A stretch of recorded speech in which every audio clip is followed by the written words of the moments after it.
I feel overwhelmed. You've changed my life. We just reminded you of stuff you know, and you changed your life. Absolutely. You've given us so many amazing processes and tools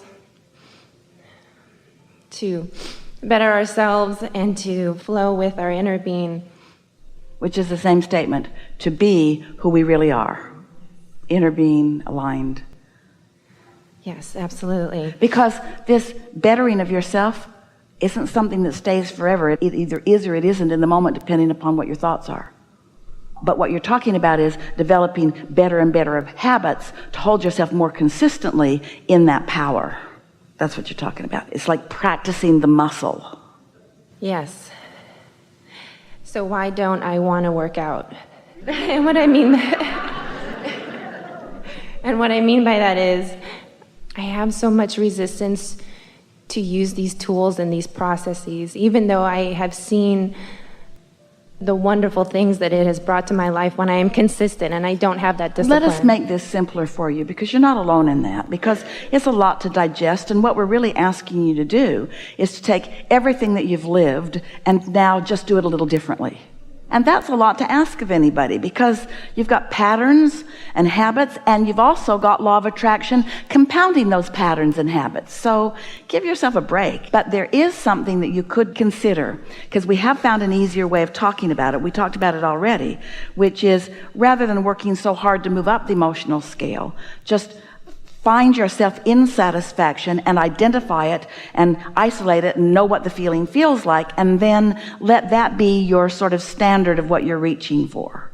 When you catch things in those early stages, then law of attraction does all the work. If you feel a little satisfaction, and just because you do, we'll demonstrate this with you here in a minute, then the law of attraction is responding to this resistance-free vibration. And when the law of attraction is responding to a resistance-free vibration, it gains momentum quickly, and then you feel the inspiration to move in the direction of it. Now we're going to give you a statement that, as you hear it and sort of let it settle in, this is the basis of where your new belief and understanding is going to come from. We're going to speak it clearly and probably loudly, if we know Esther, when she gets hold of one of these impulses from us. And we're going to repeat it until you all really hear it and understand it. Satisfaction, which is what your inner being feels all the time about you, where you're going, who you are. Satisfaction on steroids. Satisfaction comes from one place and one place only, and that is moving in the direction of who you really are. Moving in the direction of your desire. That's the only place it comes from. So what happens is you live in a world that has tried to motivate you to behavior about things that you don't feel satisfied about. Your parents want you to do what they want you to do, not what would satisfy you. Your employers want you to do what they need you to do, not necessarily what would be satisfying to you in the moment. And so you're having a rebellion inside of yourself, because most of you are sort of tired of pushing against your own flow. Does that make sense to you? Think about the difference in the way you feel on a morning that you're waking up to go on vacation or to go fishing or to go do something really fun, and the way you feel when you're waking up to go to work. And it's because the vacation is calling you, and when you point in the direction of that, there's no resistance. And so you're so clever, you're so fun, you're really on point, you remember what you need to bring, you think of clever things, you're working with others, the universe cooperates with you. But it sometimes doesn't feel that way when you're doing something that you really don't want to do. So here's our message to you: never do anything you don't want to do. Because first of all, you're setting a bad example for the rest of the world. You're teaching people that they can control you by whining and complaining and demanding things of you. Demonstrate to yourself that you are someone who wants to be inspired, not motivated.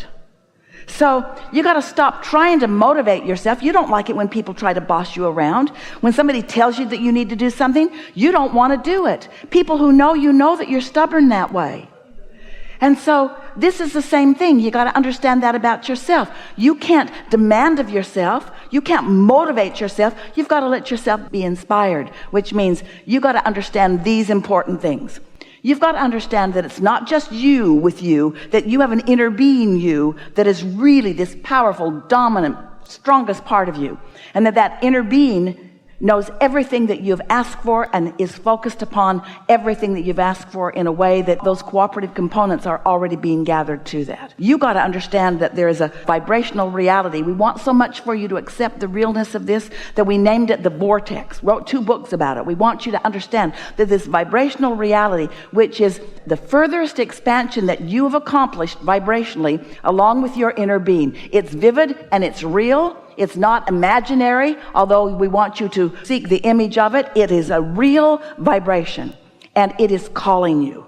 And when you move in the direction of it, because you're not doing the opposite, because you're not doing that thing that holds you away from it, maybe because you meditated and so your mind is clear, maybe because you've been making a list of positive aspects so you're in tune with it, maybe because you're just in love with life right now. Doesn't matter what the reason is. But when you have no resistance, you will receive that inspiration that will call you forward, and you'll never again say, how can I make myself do something? As you listen to us, oh, we've got so many great ideas. We're so sure of ourselves. Esther stands here and expresses the clarity of what we have to say. And to most of you, or to most anyone who's looking at this for the first time, this just looks like somebody who really believes what they say and has some pretty good ideas, and it's just another opinion that might work, might not work. We get how there are so many voices in the world that are encouraging you in different ways to do different things. But this we know for sure. If you will accept that you are an extension of source energy, and you will accept that your source energy is aware of you and is calling you, and you will decide that you're going to meditate to allow yourself access to that. And so you do it. Maybe it takes a week or 2 or 3 before you really feel that you've allowed yourself that connection. And then an impulse occurs to you. An impulse. And by that we mean something that just feels good. For Esther, it's like, oh, I think I'll move the furniture around. And then she meets all kinds of people that day that were really meaningful to her. Or, oh, I think I'll stop over there and get gas. And then she meets something really significant. These are not blockbuster ideas usually. It's an idea about something that just feels good to you. But if it feels like a good idea, follow it. And then as it unfolds into something, as these thoughts are turning into things, you will have first-hand understanding about what alignment with source translates into your life, and you will trust your guidance. And then you will begin to say, I'm going to prime the pump by making sure that I'm satisfied as much as I can, and then I'm going to let the law of attraction and my vortex call it. And here's why. Step 1 is you're in contrast, and life tells you what you don't want and what you do want. So you've launched all these rockets and you've got this magnificent request. Source energy is all over all of that. In other words, your inner being is answering everything that you've asked for.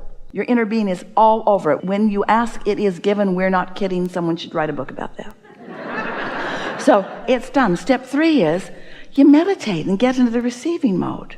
And step 4 is you've just done that so well that you've isolated what satisfaction feels like, and you don't have any question about it. And that's your guiding feeling. I want to feel satisfaction. And so you reach for it and you find it and you hold yourself steadily there. And then step 5 is you're so good at alignment that now you embrace the contrast that puts more in the vortex. You don't feel bad about more contrast because you know it's necessary for the expansion. So you stop second guessing yourself and you move in the direction of what feels good. And you never again try to motivate yourself to do anything. Thank you. May I ask one more question? Did you get that one? Did it make sense to you? Yes. Really? It will. When I listen to Well, we this don't want to again. put you on the spot. We wanted to settle in with you a little bit, because what we just said to you is most people can't hear us until they've really done that. And once you've done that, Esther spent a week or 2 after we began talking about satisfaction in this way, asking herself, what is that feeling of satisfaction that Abraham's talking about? So she started wanting to be aware of it. And then she'd get into her car, beautiful new Cadillac Escalade, and she'd get out onto the highway and sort of just settle into the road and the ride and just feel excellent. She'd just feel like, whew. And she thought, this is what satisfaction is. It's this feeling of adventure and calm and well-being and eagerness. I am so satisfied. I'm so satisfied. She got on an airplane one day and she was in the first class cabin. So she slipped into her seat and she thought, satisfied. And then she sort of settled in and buckled up, and now the plane's in the air, and she reclines her seat and she gets her blanket and her pillow, and she's thinking, oh, I am so satisfied. I'm so satisfied. I'm so comfortable. I'm so satisfied. This is just satisfying. And then a flight attendant came to her just as she was putting her sunglasses on and getting ready to snuggle in for a long winter's nap. And he handed her a bottle of water, and he said, I heated this for you in the microwave. I thought it might make you more comfortable. And Esther thought, wow. Well, first she thought, do I look old and feeble? And then she thought, oh, no, this is because I'm so satisfied that the universe is looking for other cooperative components to help me feel even more satisfaction.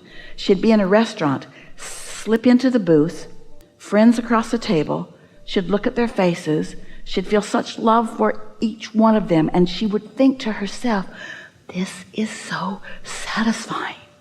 So satisfying. The fragrances in the air and the leather that I'm sitting on and the friends that I've gathered with and the entire atmosphere of my life, it is so satisfying.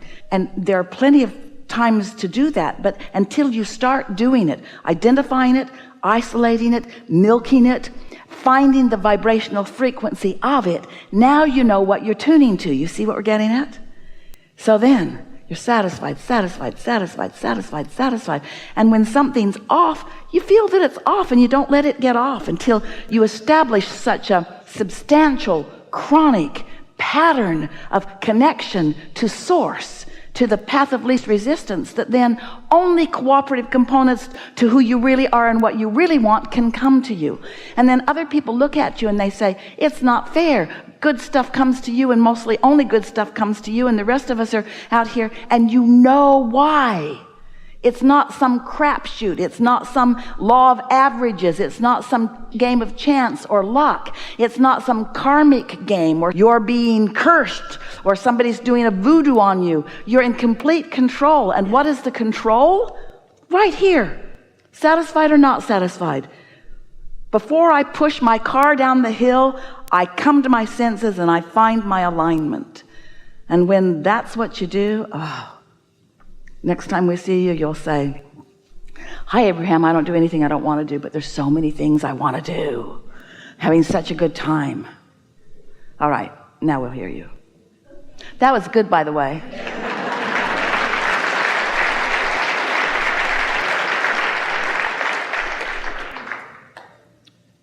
I am having such a great time. I swear I am. I want to elaborate on that with you and how that process works when you're co-creating with someone. I'm about to get married to the person that I feel like is the co-creator that I want for the rest of my life. We agree. Thank you. That's what that feeling of love is. That's you and your inner being in complete agreement on the subject at hand. Thank you. Yes, it's a great feeling. This is my third marriage. Yeah, that's good. Because that contrast built a vortex for you. Yes. And the cooperative components gathered, and you have the understanding of knowing. That's why you were thanking us. Your guidance system is letting you know that what you know is what you know. You got it right this time.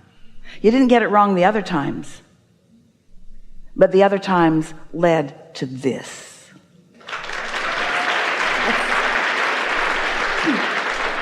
So don't spend any time dissecting that. Okay, I think that's it. Yeah, I think you just answered everything. Yeah, you know what just happened? You can feel that where you were going was not under the influence of this. And now that you're under the influence of that, all of that is irrelevant. Exactly. Thank you so much.